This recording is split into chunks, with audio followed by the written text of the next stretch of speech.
बिस्मिल्लाहिर्रहमानिर्रहीम। अस्सलाम वालेकुम। मैं हूं अदील वड़ाइच। गिलगित बल्तिस्तान के साबिक चीफ जज राना शमीम के मामले पर, उनके बयान हल्फी के मामले पर इस्लामाबाद हाई कोर्ट में अहम समाअत हुई। आज इस्लामाबाद हाई कोर्ट में अटॉर्नी जनरल ने चारों कंटेमनर्स को सरप्राइज़ दिया है, जिस पर फिर एक बड़ा हुक्म भी इस्लामाबाद हाई कोर्ट से आया है। एक बयान हल्फी का मामला अब 4 नए बयान हल्फी तक पहुंच गया है। तो ये जो नया पेंडोरा बॉक्स खुला है, ये मामला कहां तक जा रहा है, इस पे बात करेंगे।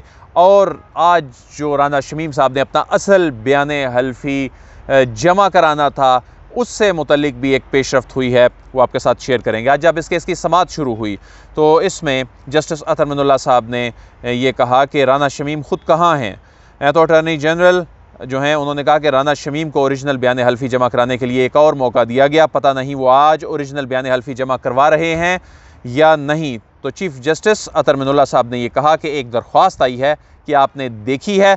तो जब वो दरख्वास्त देखी गई, पढ़ी गई, तो उसमें कहा गया, अटॉर्नी जनरल ने पढ़ के सुनाया कि उन्होंने लिखा है कि 9 दिसंबर को उनके जो ग्रैंडसन हैं, उन्होंने ओरिजिनल बयान हल्फी भिजवा दिया है। और वो डॉक्यूमेंट भिजवाने में अटॉर्नी जनरल ने कहा कि 3 दिन लगने चाहिए, जब वो वहाँ से कोरियर हुआ है। तो अटॉर्नी जनरल ने जो शोकाज नोटिस पर राना शमीम ने इसे पिछली समाअत पर जवाब जमा कराया था, वो पढ़कर सुनाया।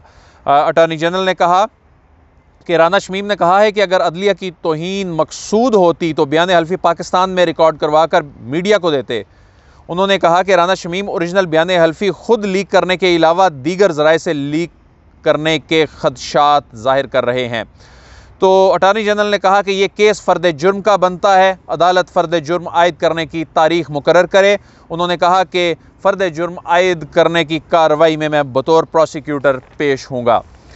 तो PFUJ की जानिब से नासिर ज़ैदी साहब पेश हुए और उन्होंने कहा कि बयान हल्फी देने वाला अगर तस्दीक कर रहा है तो इसे शाया होना चाहिए। अंसार अब्बासी साहब बेहतरीन सहाफ़ी हैं, हक़ाइक़ पर मबनी रिपोर्टिंग करते हैं। तो चीफ जस्टिस साहब के बड़े अहम रिमार्क्स आए। उन्होंने कहा कि अगर वो डॉक्यूमेंट जो है वो प्रिविलेज्ड है या वो डॉक्यूमेंट अगर खुफिया है, तो क्या फिर भी वो शाया होना चाहिए। जो हेडलाइंस शाया हुई, इस पर गौर करें। ज़ेरे इल्तवा अपीलों पर इस तरह की रिपोर्टिंग नहीं हो सकती। जनाब जस्टिस अतर मिनुल्लाह साहब ने कहा कि जो प्रिविलेज्ड डॉक्यूमेंट लीक होने पर नोटरी पब्लिक के ख़िलाफ़ कार्रवाई शुरू हो सकती है। उन्होंने कहा कि इस एक ख़बर से लोगों का एतमाद उठाने की कोशिश की गई। टेलीग्राफ और गार्डियन जैसे अखबारों के चीफ एडिटर्स जो हैं, उन्हें उन ममालिक में 3-3 माह की सज़ाएँ हुई। तो चीफ जस्टिस साहब ने कहा कि अगर लोगों का एतमाद ना हो तो हम बुनियादी हकूक़ की खिलाफ वर्जी के मुकदमात कैसे सुन सकते हैं। उन्होंने कहा कि इस अदालत के सामने आलमी अदालत इंसाफ के फ़ैसले पर अमल दरामद का मामला चल रहा है, यानी कुलभूषण यादव का मामला चल रहा है। तो इस इस्लामाबाद हाई कोर्ट की बात है, जहां बहुत से हसास केसेस चल रहे हैं। अगर इस अदालत पर लोगों का एतमाद ख़त्म करने का सवाल हो तो अदालत बर्दाश्त नहीं करेगी। अंसार अब्बासी साहब ने ये कहा कि मुझे बात करने का मौका नहीं मिलता।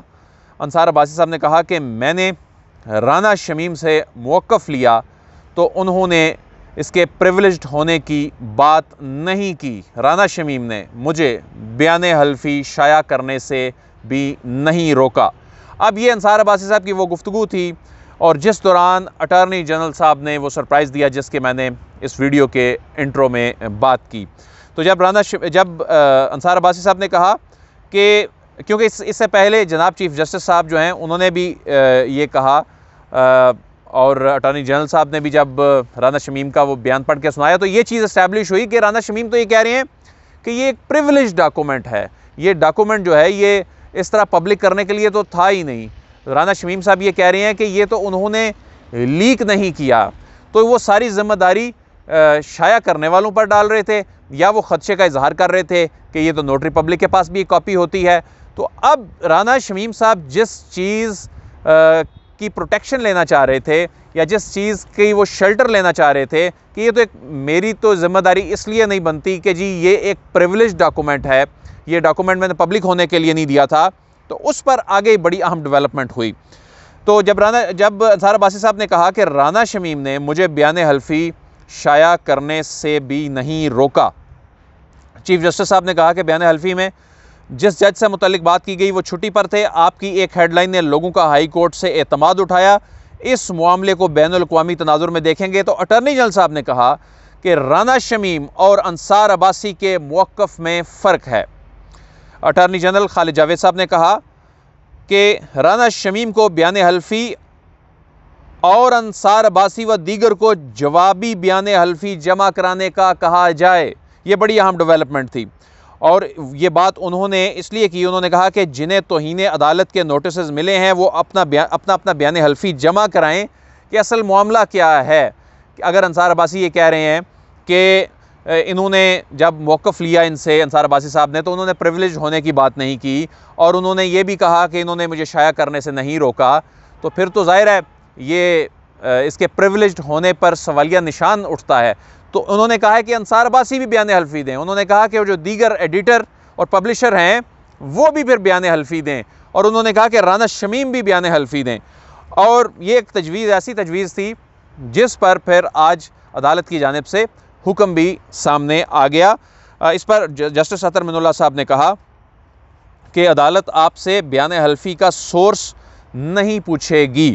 آج جو سماعت ہے وہ جو آرڈر تھا وہ تو 11 بجے اس آرڈر میں لکھا گیا تھا کہ سماعت ہوگی, لیکن سماعت پھر آج جلدی شروع ہو گئی. تو رانا شمیم جو ہیں پھر ان کا انتظار کیا گیا کیونکہ انہیں 11 بجے کا ہی معلوم تھا شاید. تو وہ پھر جب 11 بجنے میں 2-3 منٹ تھے تو اس وقت عدالت میں پہنچے. تو عدالت پہلے ان کے انتظار میں برخاست ہوئی, اس کے بعد پھر عدالت 10 منٹ بعد جب رانا شمیم دوبارہ آئے تو اس وقت پھر اٹارنی جنرل نے پھر یہ کہا کہ اس دوران رانا شمیم کا اصل بیان حلفی بھی آ جائے گا اور اس کے بعد پھر فرد جرم عائد کرنے کی کارروائی کی جائے. جنہیں توہین عدالت کے نوٹسز ملنے ہیں وہ اپنا بیان حلفی جمع کرا دیں. لیکن اس پہ پھر فیصل صدیقی صاحب جو ہیں عدالتی معاون, انہوں نے کہا کہ پہلے بیان حلفی لینے کی بجائے فرد جرم عائد کرنے کے بعد ان سے بیان حلفی لیے جائیں, کیونکہ جو بیان حلفی ہوتا ہے وہ شواہد ریکارڈ کرنے کے موقع پر لیا جاتا ہے, تو وہ فرد جرم عائد ہو جائے اس کے بعد لیا جائے. تو اس کے بعد عدالت نے پھر کہا کہ اٹارنی جنرل کی یہ جو تجویز تھی اب آئندہ سماعت پہ جو کہ پیر تک کے لیے ملتوی کی گئی ہے, انہیں کہا گیا ہے کہ آپ اپنے بیان حلفی جمع کرائیں. اب یہ میں نے جو کہا کہ نیا پنڈورا باکس کھل گیا وہ اس لیے کھل گیا ہے کہ اب رانا شمیم صاحب کو یہ ثابت کرنا ہے اپنے نئے بیان حلفی میں کہ یہ ایک پریویلیج ڈاکومنٹ تھا, اور انہیں ثابت کرنا ہے کہ یہ کس طرح یہ اس مقصد کے لیے نہیں دیا گیا تھا جس مقصد کے لیے یہ استعمال ہو گیا اور یہ شائع ہوا. عدلیہ پر جو اٹیک کیا گیا, عدلیہ کی ساکھ کو نقصان پہنچانے کی کوشش کی, اور انصار عباسی صاحب اور دیگر نے یہ ثابت کرنا ہے کہ یہ پریویلیج ڈاکومنٹ نہیں تھا. اور اس میں جب انہوں نے رانا شمیم صاحب جو ہیں ان سے موقف بھی لیا, جس طرح کہ انہوں نے کہا کہ انہیں نہ صرف یہ بیان حلفی شائع کرنے سے نہیں روکا اور اسے پریویلیج ہونے کی بات بھی نہیں کی, تو اس میں اب جو غلط بیانی کرے گا, توہین عدالت کا معاملہ تو الگ سے چل رہا ہے, اس پہ فرد جرم کی کارروائی جو ہے اس پر وہ تو الگ سے ہو رہی ہے. لیکن اگر اس میں عدالت سے غلط بیانی کی جاتی ہے کہ یہ جو پریویلیج ہونے کے معاملے پر یا یہ خفیہ ہونے کے معاملے پر, تو اس میں الگ سے بھی اس کے کانسیکوینسز جو ہیں ان کو بھگتنا پڑ سکتے ہیں. تو یہ معاملہ پیر تک چلا گیا ہے. پیر کو جب نئے بیان حلفی آئیں گے اس وقت تک جو ان کا برطانیہ میں اپنے پوتے کو دیا ہوا بیان حلفی بھی جو یہ کہہ رہے ہیں کہ وہ کوریئر کر دیا گیا ہے وہ بھی اس وقت تک پہنچ جائے گا. تو یہ بھی دیکھتے ہیں کہ وہ بیان حلفی کون سا بیان حلفی ہے, کیا یہ وہ واقعی وہ بیان حلفی ہے جس کی جو سوشل میڈیا پہ جو وائرل ہوا, جو انصار عباسی صاحب نے چھاپا, اس کے کانٹینٹس کی تو انہوں نے تصدیق کر دی ہے, لیکن وہ تو کہہ رہے تھے وہ لاکر میں ہے, سیل بند لفافے میں ہے. تو اب یہ بیان حلفی ان جو خبر چھاپنے والوں کے ہاتھ کیسے لگا, یہ معاملہ الگ سے جو ہے وہ سامنے آ گیا ہے. اس کے الگ سے کانسیکوینسز ہوں گے اگر عدالت سے غلط بیانی کی گئی. عدیل وڑائچ کو اجازت دیجیے, آپ سے پھر ملاقات ہوگی. اللہ حافظ.